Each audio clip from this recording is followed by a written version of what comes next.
ঈদ মোবারক সবাইকে। সবাইকে পবিত্র ঈদুল আজহার অনেক, অনেক শুভেচ্ছা। আসসালামু আলাইকুম। Welcome to my daily vlog. আর এই ঈদ উপলক্ষে আসলে ওরকম কোনো মিষ্টি জাতীয় খাবার-দাবার আমি তেমন রান্নাবান্নাই করি নাই। আর এটা জাস্ট অল্প সামান্য পরিমাণে একটুখানি সেমাই রান্না করতেছি। মনে হলো যে করা উচিত। তারপরেও ডক্টর আমাকে বলছে দুধ জাতীয় খাবার-দাবার একটু কম খেতে। ভাই আমার এত রেস্ট্রিকশন খাবার-দাবারে। আমি যে কিছু রান্না করব বা বাসায় কোনো আইটেম তৈরি করব এটাই আমার জন্য মানে অনেক বেশি প্যারা আর খাওয়া নিষেধ। যেটা মানে দেখি ওটাই খাওয়া নিষেধ। কি ঝামেলা ভাই আমি যাবো কই? আমি মানে পাগল হয়ে যাই এসব দেখতে, দেখতে। তো তারপরে যে লিকুইড মিল্ক নিয়ে নিলাম আর অল্প পরিমাণে সেমাইটা রান্না করতেছি, একদমই অল্প। তাও মানে এটা খাওয়ার পরে আমার কেমন অ্যাসিডিটি বেশি করতেছিল, ঢেক আসতেছিল। আমার একটাই সমস্যা, ঢেক আসে, পেট ব্যথা করে। এই ২ টা কাজই আমার হয় অ্যাসিডিটিতে। তো এখানে দুধটা জাল দিয়ে দিলাম, মানে চিনি দিয়ে দিছি পরিমাণ মতো। তারপরে দিলাম তেজপাতা, এলাচ এগুলো একটু সুন্দর ফ্লেভারের জন্য দিলাম। আর এখন জাস্ট সেমাইটা ২-৩ টা মানে বলক আসলে পরে নামায় নিব। আর একটু কিশমিশ দিয়েছি। সেমাইয়ের মধ্যে কিশমিশটা বেশ ভালোই লাগে। পায়েসের মধ্যে আরো বেশি মজা। তারপরেও এই সেমাইটা দেখতে সুন্দরই হয়েছে একদম লাল, লাল। আর যেহেতু এটা লাল সেমাই, আমার না আগে ছোটবেলায় একদমই লাল সেমাই পছন্দ করতাম না। ইদানিং আমার আবার এই লাল সেমাইটা বেশ ভালো লাগে। লাচ্ছা সেমাইয়ের থেকে এটাই বেশি মজা লাগে আমার কাছে কেন জানি। তো তাই এই সেমাইটাই শুধু রান্না করলাম। লাচ্ছা সেমাই রান্না করিনি কারণ খাওয়া হবে না, অতিরিক্ত নষ্ট হবে।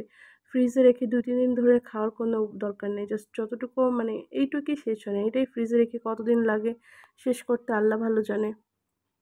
তারপরে তো দুপুরের দিকে মাংস রান্না করে নিব। আর গরুর মাংসটাও একদমই অল্প পরিমাণে রান্না করতেছি। অনেকেই দেখি অনেক বেশি, বেশি করে রান্না করতেছে। বাট আমার যেহেতু খাওয়া নিষেধ, ডক্টর বলছে ২-৩ পিস খাইতে পারেন ঈদ উপলক্ষে, না হলে রেড মিট খাওয়ারই দরকার নেই। তো এইজন্য অল্প পরিমাণেই রান্না করতেছি। আর এখানে আদা বাটা, জিরা বাটা দিয়ে দিচ্ছি। এগুলো আজকে আমি আবার বেটেছি, ব্লেন্ডার করি নাই। জিরাটাও হাতে বেটে নিয়েছি, তারপরে আবার আদাটাও বাটছি, রসুনটাও বাটছি।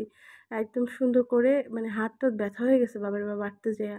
তারপর দিয়ে দিলাম একদম লাল মরিচের গুঁড়া, ভইরা, ভইরা ২ চামচ লাল মরিচের গুঁড়া দিছি, পরিমাণ মতো হলুদ, মানে ধইনার গুঁড়া, জিরা বাটা তো দিলাম, লবণ দিয়ে দিছি, পরিমাণ মতো তেল দিলাম।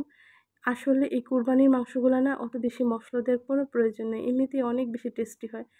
এটা মানে একটা আল্লাহর রহমত বা নিয়ামত যেটা বলি না কেন, এটা অনেক বেশি মজা মাংসের মধ্যে। আপনি বাসায় অন্যান্য সময় অনেক মাংস রান্না করবেন। বাট এই কুরবানির মাংসের মতো অতটা মজা আপনি ওই মাংসে পাবেন না। এরকম টেস্ট আপনার আসবেই না। তো এখন হচ্ছে আমি হাতে মেখে নিচ্ছি। আর এই মাংসটা হাতে মেখে রান্না করলেই বেশি ভালো লাগে। তাই হচ্ছে আমি এটা সুন্দর করে একদম মাখায় ঝুঁকায় রান্না করব। আর একটা বড় হাঁড় নিয়ে নিচ্ছি এটার মধ্যে। এটা নিহারের মধ্যে দিলে ভালো হইতো। তারপরেও আমি এই হাঁড়ির মধ্যে দিয়ে দিলাম। আমার অবশ্য হাড় খেতে বেশ ভালোই লাগে। এইজন্য হাড়টা এখানে দিলাম। হাড়টার কারণে কিন্তু মাংসগুলা মাখাইতে একটু অসুবিধা হইতেছিল। তারপরেও হাড়টাকে কোনরকম সাইড করে আমি হচ্ছে মাংসটা সুন্দর করে মেখে নিব। আর মাংস মাখানোর মধ্যেই কিন্তু প্রায় 20% রান্না হয়ে যাওয়ার কথা। কারণ মাংস মাখানোর সময় একটা কাঁচা সুন্দর ফ্লেভার বের হয় যেটা খুবই ভালো লাগে। সকল মসলা দিয়ে এটা মাখলে ভীষণ সুন্দর ফ্লেভার আসে। তারপরে তো চুলায় বসিয়ে দিলাম, এভাবে কষাতে থাকবো। মাংস থেকেও কিন্তু এক্সট্রা অনেকগুলা পানি বের হবে। তারপরে মাংসের মধ্যে আমি কিছুটা গরম পানি এড করে রান্নাটা করব। অবশ্যই আমি রান্না করেছি কিন্তু এখনো খাইনি। কাজের অনেক চাপ পড়ে গেছে, এজন্য আসলে খাওয়া হয়নি রান্না করার পরে। তো এখন জাস্ট হচ্ছে আবার রান্নাবান্না করেই অন্য একটা কাজে বসে যাব। তো রেখে দিলাম, পরে খেয়ে নিব।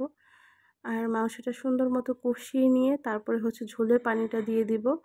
আর ঝোলের জন্য তো গরম পানি মানে ব্যবহার করলে ভালো। গরম পানি দিয়ে কিন্তু মাংসটা তাড়াতাড়ি সিদ্ধ হয়। এই তো আবার এখন দেখলাম লাইনে গ্যাসেও একটুখানি গ্যাস আসছে, যেহেতু এটা কুকারে দিচ্ছি না তাই লাইনের চুলায় দিয়ে দিলাম। এটা সুন্দর করে একদম টকবক করে ফুটে উঠছে। প্রায় সিদ্ধ হয়ে গেছে। লাস্টের দিকে একটুখানি গরম মসলা গুঁড়ি দিলেই নামায় ফেলবো মাংসের তরকারিটা। আজকের মতো এই পর্যন্তই রাখছি। সবাই ভালো থাকবেন, সুস্থ থাকবেন আর সবার ঈদ সুন্দর মতো কাটুক। আপনাদের সাথে আবার কথা হবে নেক্সট ভিডিওতে। সে পর্যন্ত ভালো থাকুন। আল্লাহ হাফেজ। টাটা।